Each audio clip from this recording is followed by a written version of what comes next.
بسم اللہ الرحمن الرحیم۔ السلام علیکم سامعین کرام۔ عربی زبان کا مختصر علم قرآن کو سمجھنے کی حد تک۔ آئیے قرآن کو سمجھ کر پڑھیں کے سلسلے کے سبق نمبر 94 کے ساتھ حاضر خدمت ہوں۔ سامعین کرام، آج ہم اپنے اس سبق میں لفظ بعد کا استعمال پڑھیں گے۔ سامعین کرام، لفظ بعد یا من بعد کا مطلب ہے کہ بعد۔ تو آئیے لفظ بعد کا استعمال پڑھ لیتے ہیں۔ مثلا لا تفسدوا فی الارض بعد اصلاحها، مت تم فساد پھیلاؤ زمین میں اس کی اصلاح کے بعد۔ پھر اس کے بعد فمن تاب من بعد ظلمه واصلح فإن الله يتوب علیہ، پس جس نے توبہ کی اپنے ظلم کے بعد اور اصلاح کی، پس بے شک اللہ تعالی مہربانی فرمائے گا اس پر، یعنی اس کی توبہ کو قبول فرمائے گا۔ پھر اس کے بعد ثم اغرقنا بعد الباقین، پھر غرق کیا ہم نے اس کے بعد باقیوں کو۔ لفظ بعد جس کا مطلب ہے کہ بعد، تو آئیے لفظ بعد کو صیغات کے ساتھ ملا کر پڑھتے ہیں۔ مثلا بعدی میرے بعد، بعدینا ہمارے بعد، بعدی کا تیرے ایک مذکر کے بعد، بعدی کی تیرے ایک مؤنث کے بعد، بعدیکما تم دونوں کے بعد، بعدیکم تم سب مذکر کے بعد، بعدیکن تم سب مؤنث کے بعد، بعدیہی اس ایک مذکر کے بعد، بعدیہا اس ایک مؤنث کے بعد، بعدیہما ان دونوں کے بعد، بعدیہم ان سب مذکر کے بعد، بعدیہن ان سب مؤنث کے بعد۔ تو اب یہاں کچھ جوڑے ہیں۔ مثلا بعدیہی، بعدہو، بعدیہما، بعدہما، بعدیہم، بعدہم، بعدیہن، بعدہن۔ تو آئیے اب ان تمام صیغات کی الگ الگ مثالیں پڑھ لیتے ہیں۔ بعدی، من بعدی یعنی میرے بعد۔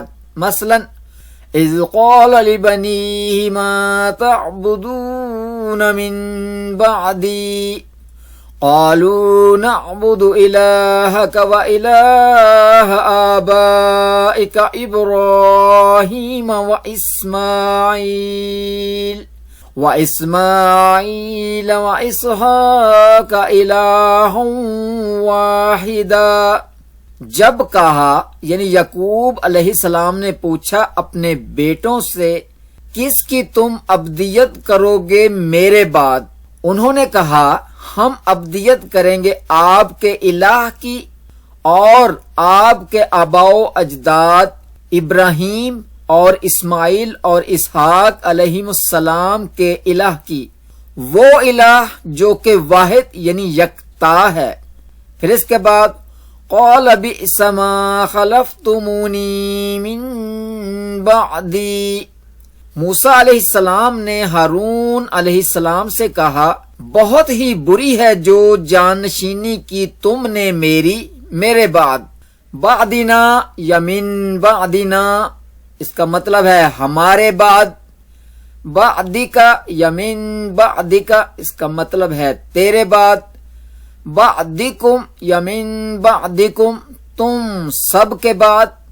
تو آئیے اب ان الفاظ کی مثالیں پڑھتے ہیں۔ مثلا قال فإنا قد فتنا قومك من بعدك، فرمایا پس بے شک ہم نے یقیناً آزمائش میں ڈالا تیری قوم کو تیرے بعد۔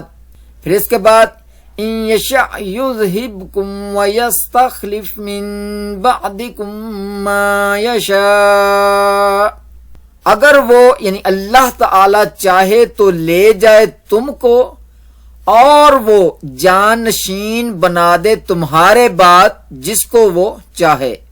تو سامعین کرام، ان مثالوں میں ایک لفظ استعمال ہوا ہے فتن۔ فتن کا مطلب ہے آزمانا، مصیبت میں مبتلا کرنا، اور یہ ضربہ کے وزن پر بنا فاتانا، اس نے آزمایا، یہ ہے فعل ماضی، جبکہ یفتنو وہ آزماتا ہے یا آزمائے گا، یہ ہے فعل مضارع۔ اس کے بعد ہے بعدہ، بعدہ، من بعدہ، اس کا مطلب ہے اس کے بعد، مثلا فَبِأَيِّ حَدِيثٍ بَعْدَهُ يُؤْمِنُونَ، پس کس بات پر اس کے بعد وہ ایمان لائیں گے۔ پھر اس کے بعد من عمل منکم سوءا بجہالة ثم تاب من بعده وأصلح فأنه غفور رحیم، جو کوئی عمل کرے تم میں سے برائی کا جہالت یعنی نادانی کی بنا پر، پھر توبہ کرے اس کے بعد اور اپنی اصلاح کرے، پس بے شک وہ غفور الرحیم یعنی بخشنے والا مہربان ہے۔ تو سامعین کرام، ان مثالوں میں یہاں ایک لفظ استعمال ہوا ہے صلاح۔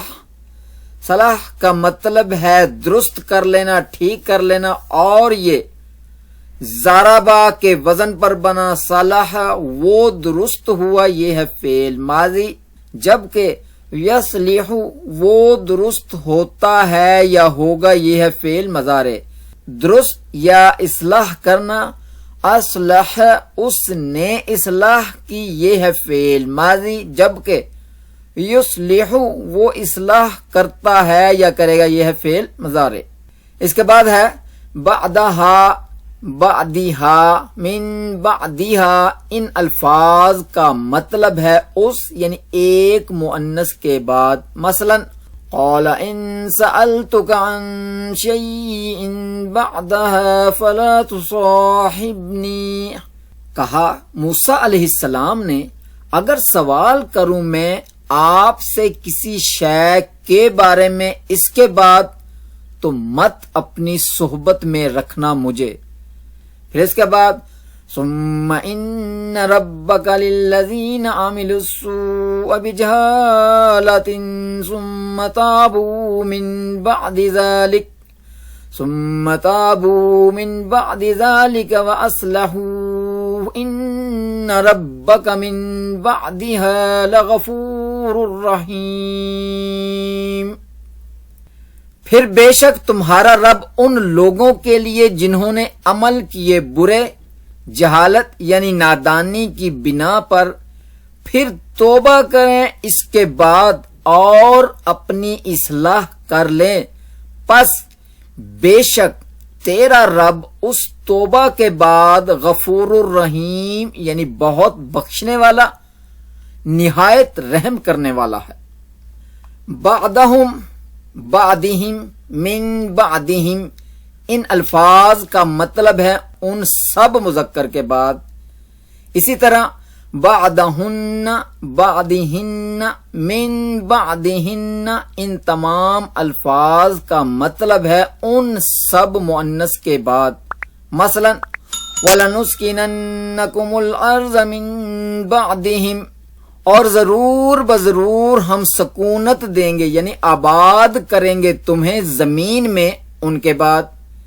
پھر اس کے بعد فَأَهْلَكْنَاهُمْ بِذُنُوبِهِمْ وَأَنشَأْنَا مِن بَعْدِهِمْ قَرْنًا آخَرِينَ، پھر ہلاک کیا ہم نے انہیں ان کے گناہوں کے سبب، اور پیدا کی ہم نے ان کے بعد امتیں دیگر۔ پھر اس کے بعد لَيْسَ عَلَيْكُمْ وَلَا عَلَيْهِمْ جُنَاحٌ بَعْدَهُنْ، نہیں ہے تم پر اور نہ ان پر کوئی گناہ ان کے بعد۔ تو سامعین کرام، ان مثالوں میں ایک لفظ استعمال ہوا ہے نشا۔ نشا کا مطلب ہے پیدا کرنا، اور یہ ضربہ کے وزن پر بنا انشاء، اس نے پیدا کیا، یہ ہے فعل ماضی، جبکہ ینشئ وہ پیدا کرتا ہے یا کرے گا، یہ ہے فعل مضارع۔ جی تو سامعین کرام، یہ تو تھا لفظ بعد کا استعمال، جسے ہم نے صیغات اور بھرپور مثالوں کی مدد سے پڑھا اور اسے سمجھا۔